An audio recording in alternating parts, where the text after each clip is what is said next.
O final de A Vida de Chuck é diferente e dá margem para teorias. Hoje eu vou compartilhar minhas interpretações sobre esse final impactante e como ele pode redefinir o significado do filme. Mike Flanagan não é bobo e sabia o que estava fazendo quando terminou o filme nessa cena. E para entendermos a minha teoria sobre o final, precisamos ter em mente que tudo nesse filme tem um propósito, a começar pelos atos que são feitos de forma inversa. A Vida de Chuck tem uma estrutura que não é tão convencional nos filmes que a gente vê, principalmente nos filmes produzidos lá nos Estados Unidos. Isso porque ele se baseia num conto escrito pelo Stephen King que o Mike Flanagan quis adaptar da maneira mais fiel possível. Então o filme ele tem essa estrutura diferente, em que você tem o fim da vida do Chuck no começo do filme e o começo da vida do Chuck no final do filme. E essa estrutura ela não existe à toa, ela serve muito bem para a história e pode ter certeza que se a história fosse contada da maneira tradicional, ou seja, a gente acompanhando o início da vida do Chuck até o fim, ela não teria o mesmo significado e nem o mesmo impacto que tem nesse filme. E tem duas perguntas muito importantes que eu quero responder nesse vídeo, que são as principais perguntas que as pessoas fazem quando assistem essa história ou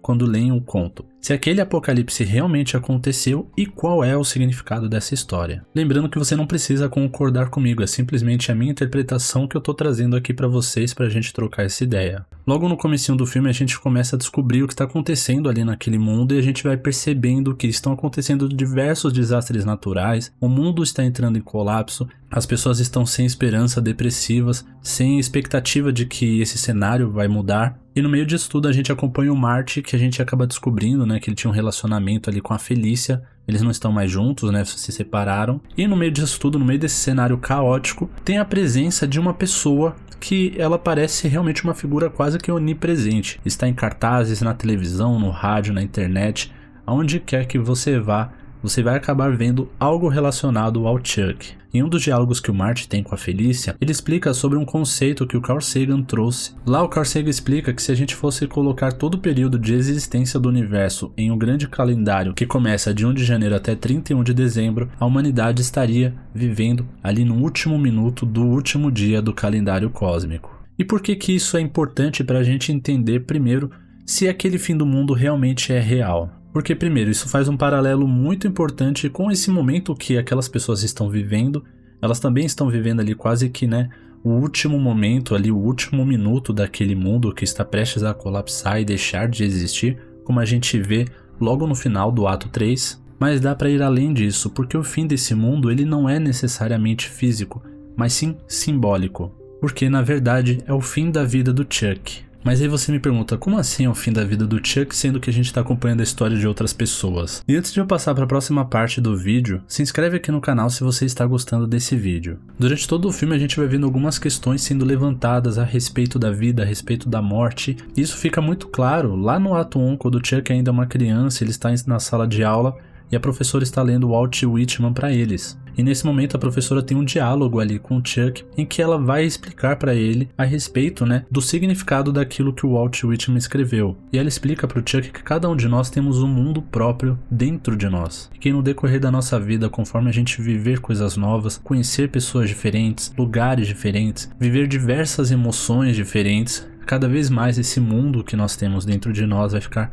maior, e é por isso que faz referência justamente, né, ao que o Walt Whitman escreveu, que é eu contenho multidões. Então, considerando isso, a gente precisa observar esse ato 3 mais como uma questão metafórica, uma questão mais simbólica da mensagem que o filme quer passar. Ou seja, à medida que o Chuck vai se despedindo do nosso mundo aqui, do nosso mundo físico, a consciência dele também vai aos poucos desaparecendo. Então o universo que nós vemos no começo do filme, na verdade é a consciência do Chuck, são as memórias, é a vida dele toda naquele cenário. Tanto que por isso vários personagens que nós vemos lá no ato 1 quando ele é criança, aparecem no ato 3, sendo que as pessoas estão idênticas ao que elas eram enquanto ele era criança. Isso demonstra que aquelas pessoas são memórias do Chuck, essas memórias que estão vivas dentro dele. Então os anúncios que aparecem em todo lugar agradecendo o Chuck por todos esses anos de vida são na verdade como homenagens finais da sua memória por todo esse tempo e por tudo aquilo que ele viveu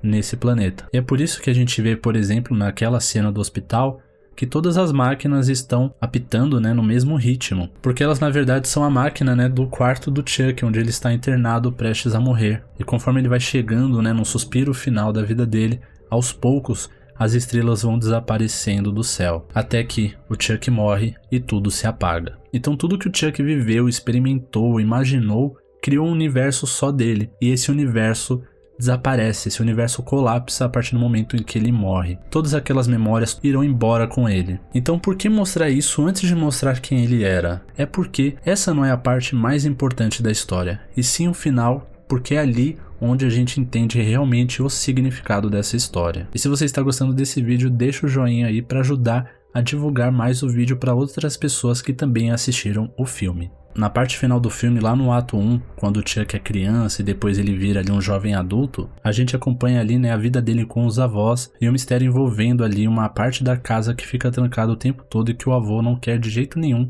que o Chuck veja.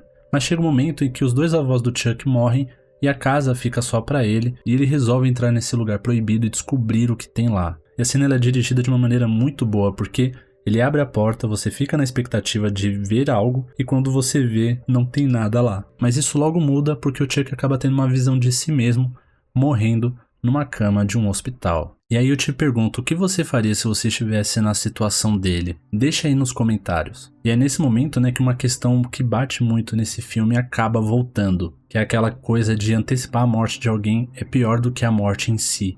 Porque você sabe como a pessoa vai morrer, mas você não sabe quando. Então acaba sendo que a espera é a parte mais difícil disso tudo. Mas ok, o que esse final realmente significa? Para que esse final realmente tenha um significado muito poderoso, a gente acaba voltando no ato 2, que é aquele momento que o Chuck está passeando por uma cidade e ele vê uma moça tocando bateria. Ele resolve parar para curtir ali o momento que ela tá tocando e começa a dançar. Nesse trecho que ele parece ser meio descolado, né, do restante do filme, não fazer muito sentido, ou até mesmo para alguns pode parecer uma enrolação, é nesse ponto que ele faz uma ligação muito importante com o que a gente vê lá no final do filme. Porque aqui ele dá um belo exemplo do que o Chuck decidiu fazer depois que ele descobriu o que tinha lá naquele quarto secreto. Mas antes de eu te explicar por que esse ato 2, esse momento da dança é tão importante para a gente entender o real significado do filme, já se inscreve aqui no canal para você receber mais vídeos como esse. Porque o Chuck do nada, nesse momento, ele começa a dançar, ele dança ali com uma moça, e o que acontece no final das contas é que ele fez algo que ele tinha vontade de fazer. E com isso, ele acabou melhorando não só o dia dele, mas o dia da moça com quem ele dançou junto, o dia da moça que estava tocando bateria e também o dia das pessoas que estavam ali assistindo tudo aquilo. E por que esse momento está justamente entre a morte do Chuck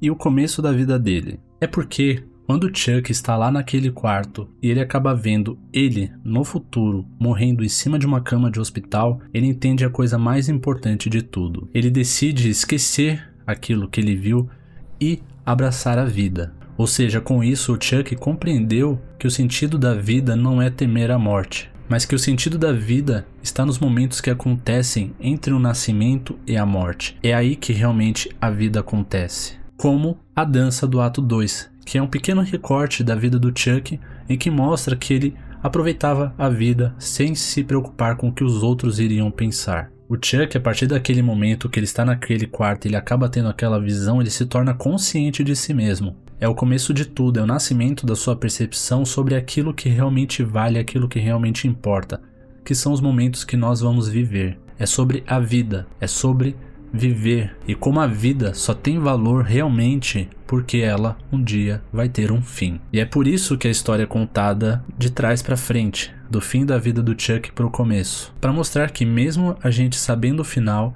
ainda assim vale a pena viver. E tem mais uma leitura possível desse filme que você pode fazer, que é assistir esse vídeo aqui em que eu comento sobre o conto original que deu origem ao filme. Mas você também pode dar uma olhada nesse outro vídeo aqui que eu tenho certeza que você vai gostar bastante. Aproveita e já se inscreve aqui no canal. Muito obrigado a quem ficou até aqui e nos vemos no próximo vídeo.